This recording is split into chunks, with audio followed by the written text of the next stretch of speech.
are the four forces of growth, which one of them often catches CEOs off guard from your book? Metaphorically, leaders are like a pilot, but they get pulled into the back of the plane, and then they wonder why they're not getting to their goals. Yeah, well, that's in my most recent book, The Four Forces of Growth, and that's what I've been watching over 30 years. And initially, I couldn't see it because I was still learning. But after seeing it hundreds of times, both the good and bad, essentially, when businesses get bigger, you've got more problems.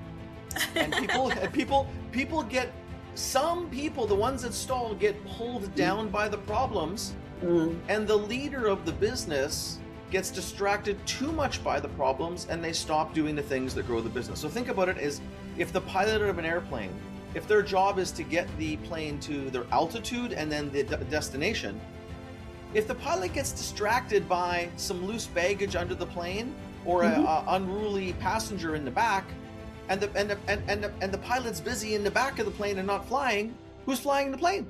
No and one. The plane's not good. Exactly. And it's going to either get into deep trouble, or definitely not where it's supposed to go, or when it's supposed to be there. So metaphorically, leaders are like a pilot, but they get pulled into the back of the plane, and then they wonder why they're not getting to their goals, or the organization is failing, because there's so much activity and actions and issues in the back of the plane. The pilot could spend the whole flight there, but they know not to. We as leaders sometimes get distracted to the things that don't matter most. And problems are that because they're so magnetic and compelling. And also, as human beings, how many things can you actually hyper focus in? It's just not possible for you to have your hands in every single thing. You need to delegate.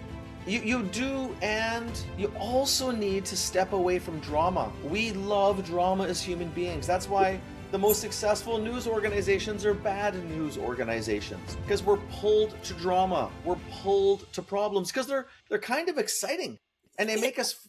But we're the real business, the thing that's really required to keep an organization growing or a person growing. Right. Sometimes it's kind of dull. It's not as exciting. It's actually harder. Where problems don't take discipline, and they're full of drama, as I said.